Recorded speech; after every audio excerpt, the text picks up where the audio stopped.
Welcome back to my mental health and crime channel. This is all my thoughts, my speculations, and my opinions. This is the case of the Idaho 4. This is the Amazon Prime episodes. I believe they made 4 episodes. So I'm just talking about the parts I find to be news source. Things that we weren't aware of before, which I just feel like it's all the same repeat. I just feel like it's all staged. They're trying their best to show more empathy and emotions now, but I'm still not buying it. There's something really wrong with the timeline. They change the timeline for a purpose, because if you change the timeline, nothing is going to look like the facts. If you change the timeline, then you can put a certain person in a certain place, like BK. I believe BK was around those areas. I've never said that the FBI are lying and he wasn't there. But I'm just saying it wasn't BK who did these crimes. BK came for his own benefits, whatever that could be. But my eyes are on many other suspects, like Shawalter. So let's go back to the Amazon episodes. I found it very interesting that Emily, Hunter Johnson, his girlfriend, Emily is Zana's best friend, says that she saw the grub truck. Everyone has different versions of who found it first, and I'm just glad that they found the grub truck in Banfield, because those two have helped me a lot to analyze my personal thoughts, theories, and opinion. My research has always led me to this direction, that it's the fraternities, that the sororities knew about it. Pay attention to the fact that everyone knew about this except 911. Everyone knew about this except the police. All the surviving roommates, the 2 surviving roommates, knew about it. One was allegedly the witness who saw Koberger, and he didn't even bother to touch her. If it was BK, I'm sure he would have been more careful with his knife sheet, because this is a man who is one of the best students in his master's and in his PhD.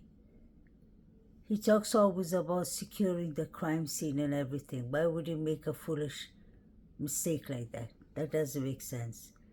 The fact that William Thompson himself has admitted and said that Koberger has no relations to the 4 victims. Well, if you have no relationships, there's no motive.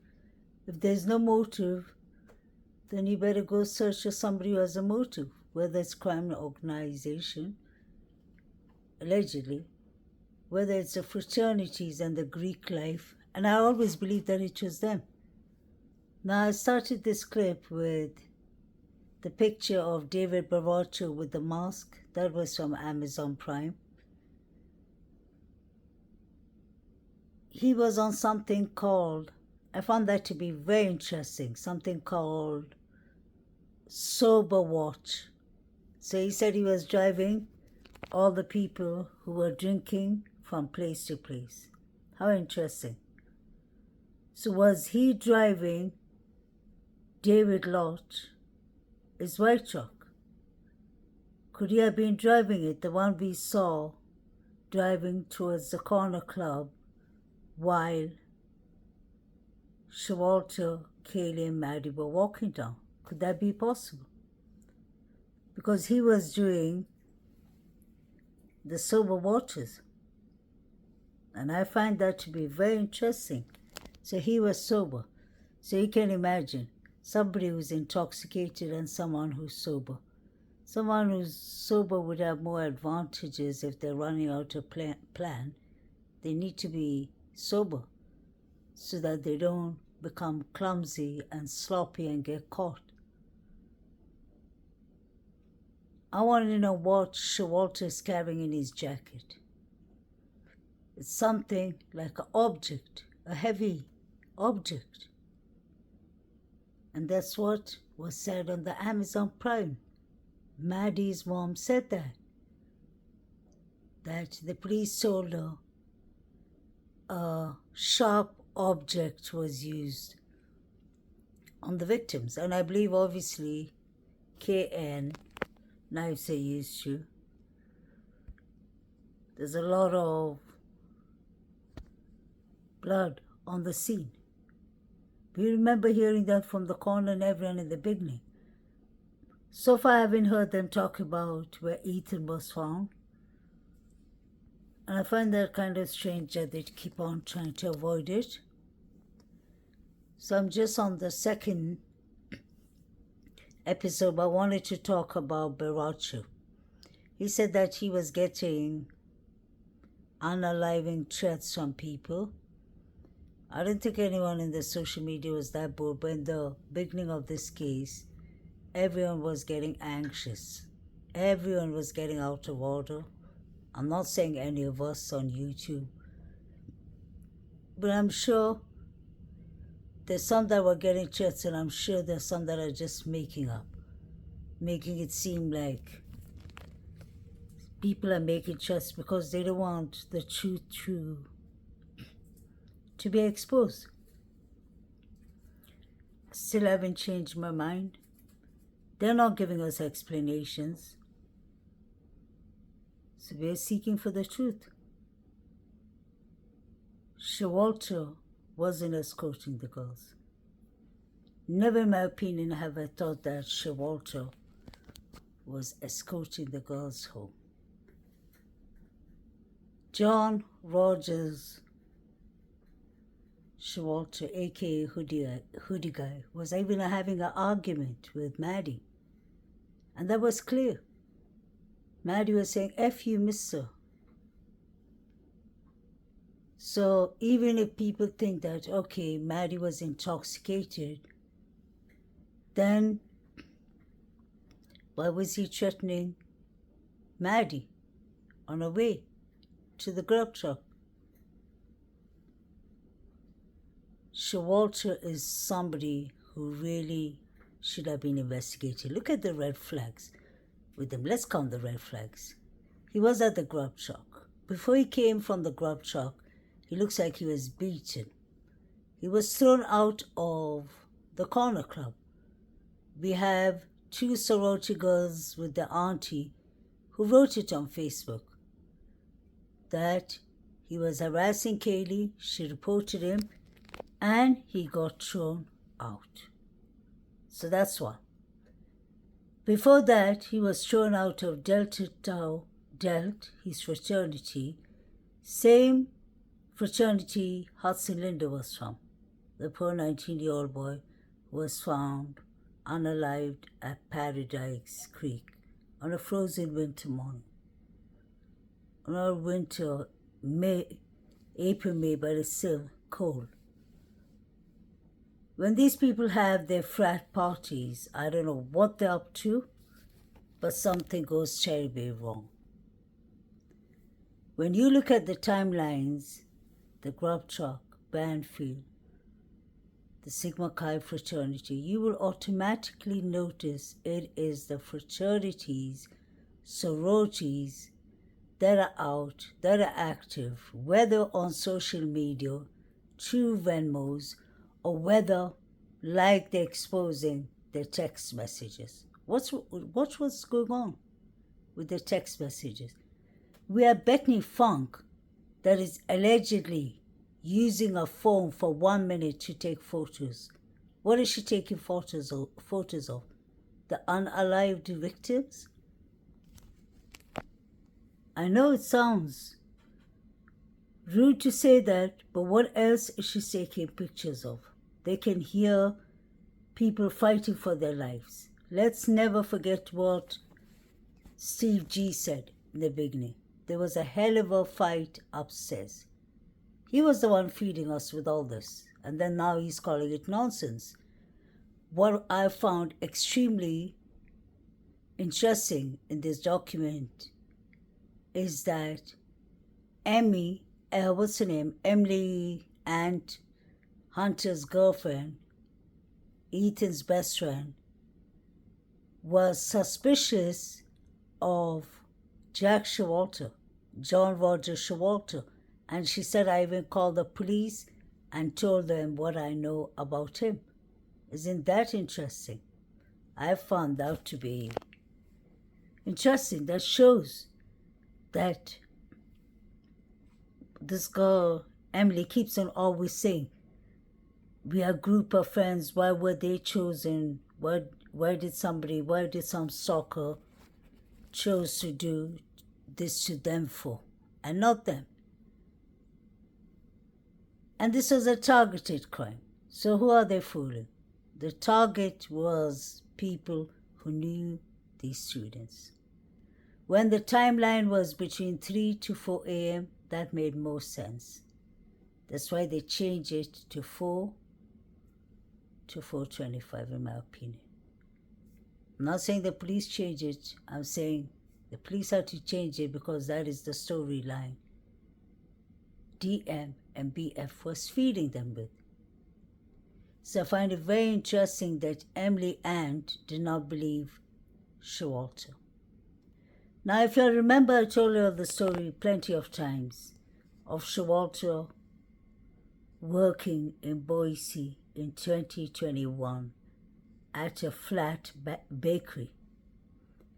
And he was really, somebody asked me in the comment channel, I can't remember who it was, but they asked me if that incident happened, and yes, it did happen. That young female said she had to literally slap John Jack Showalter to get him out of her way. They were working in this bakery in Boise, Idaho. So we have someone who's been thrown out of the fraternity, loves playing with K-bars, lives 1 minute away. So you can see Showalter. What does he have in his jacket? I've asked you plenty of times, look at his pants. That isn't normal. He shouldn't be getting away with this. He comes from an influenced family. I wonder what Kaylee was doing the whole time on her phone. The girls felt threatened. That's the reason Kaylee was studying from home, in my opinion, for 3.5 weeks. Showalter could have been the stalker. Jack D could have been the stalker. But there's something not right with Hunter, Emily, and the Chapin twins. There's something that they're not telling us. And I want to know why DM and BF are left off the hook. Why are there no interviews done with those two? Who's protecting them? What are they protected against? Or who are they protected against? You can see there's a cut on his face. Why did Emily believe it was Showalter? Why did she call the FBI or the police? It's tip line. She said, I gave whatever information I knew about him. Unless she knew that he was a stalker. Unless she knew about all the rumors, which are actually more than rumors. They weren't even speculation. They were facts. He was thrown out of the corner club. I believe he waited for Maddie and Kaylee to walk out. He threatened them on their way to the grub truck.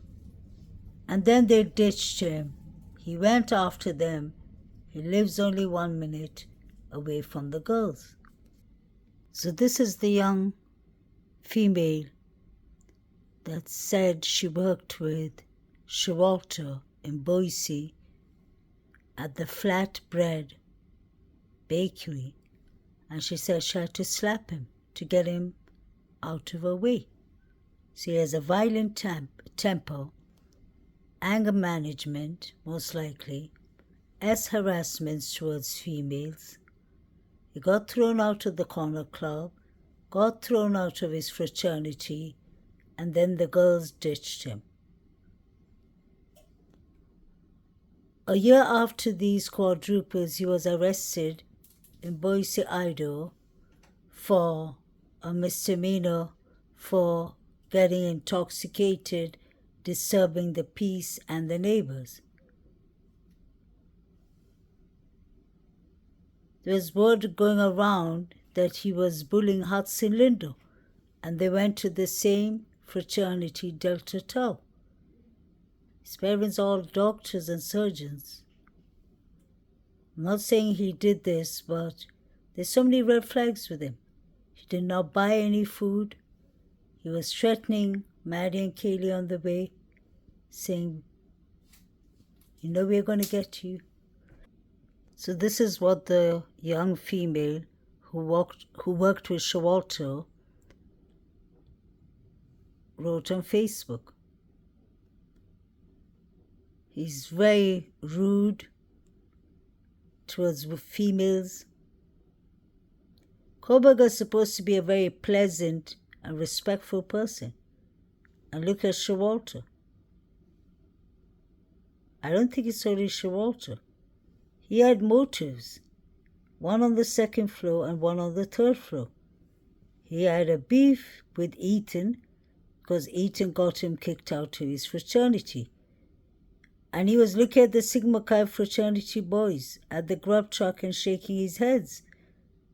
I analyzed that plenty of times. Showalter is someone to always look at. And the fact that Emily Ant doesn't trust him is a shame. So the girl had to physically slap him to get him out of her way. We're still talking about John Jack Showalter, aka Hoodie Guy. She ends it by explaining that she saw him on the food truck video. That's a grub truck video. And that's why she wanted to warn everyone. Showalter was the only one who allegedly left town, drove to Boise, Idaho, to his parents' cabin 5.5 hours away from the crime scene. Is there any receipts of him driving, stopping to buy gas, food, anything? His parents are well influenced. That's the reason I never trusted this case personally in Idaho, AD County, Idaho. They changed their timeline so that they can move the case away from the frats. Now let's come to David Baracho and his lies. The reason I say his lies is because he was playing games online with everyone, playing guessing games about the 4chan and such things. And for some reason, he was the sober guy that night, driving people everywhere. I wonder if he was driving David Lodge, his white truck that was standing at King Road at 156. The forensic team has fingerprints on the little window near the sliding door. I'm sure they had bodily fluid and blood fluid because they're carrying it in brown envelopes.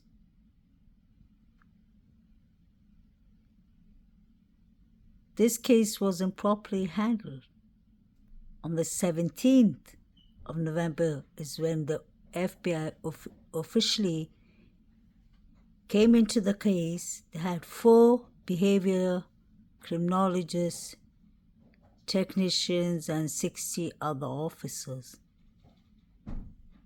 But all the evidence, whether it was the frats or whoever, is gone. by then. I believe there was a fight right from the kitchen, right up to the living room, right up to Zana's room. Ethan and Zana weren't found together. Zana was found inside her room, but Ethan was found on the doorway, or in the kitchen, or in the spare room. They're trying to avoid that question. But David Lodge could have been driving the white truck. But it's interesting that Emily did not trust Showalter. She called the police to give them information about Showalter. Wasn't there blood found on the railway? On the, on the railing of the steps? That's why I believe Ethan and Zana were chilling in the living room. Another interesting thing, the Amazon showed us the text Ethan sent MAISEY saying that we all miss you, we all miss you. So who was he chilling with that MAISEY knows for them to be missing MAISEY? Was Hunter Chapin and Hunter Johnson chilling there too? Hunter Chapin didn't seem very surprised when Hunter Johnson told him they'd been unalived. Or I said, unalived, what do you mean? That would have been unheard of. Something is really wrong. Everything seems to be so staged in the Amazon interviews. Everyone seemed to have known about these unalivings. Maybe stabbings are really personal. Somebody wanted to get out some kind of message across so that other people would be silent and not talk about whatever it may concern. Big people, big dons were going to go down. So they had to silence these people, and I heard Ethan was talking too much. I don't know if that is the truth. I don't think this came out of a sudden. That's why I believe money, crime organization is involved. Why would Kaylee say she had a stalker? Why are they debunking it? So I'm watching it a bit by bit. I'll let y'all know. Or I'll put out the next clip when I get time to do so. But this is just all my thoughts and my speculation. It's really a disappointment. It's not like we got much information out of this. It's just like, the question is, and that's another thing that was being discussed today on the mainstream news channels, that some people put in a request for the gag order to be taken off. Why do they still have the gag order on? Okay, BK, for whatever reason, pleaded guilty. The case is done. He's not supposed to take another appeal. So what's the problem? This is really frustrating. What are they really hiding? Thompson didn't want to take this to a jury